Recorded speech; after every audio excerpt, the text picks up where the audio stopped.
आमच्या बॉबीने काहीतरी बनवले. बॉबी काय बनवले?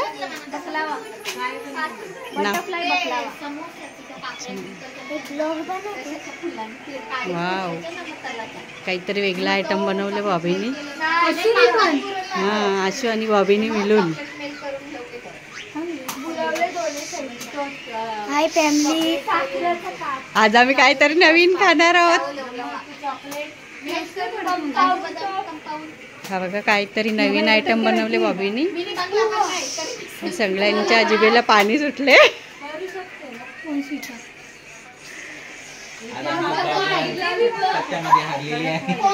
बोल बोल. आज आमची ब्लॉगर पत्त्यामध्ये हारलेली आहे. तालिया.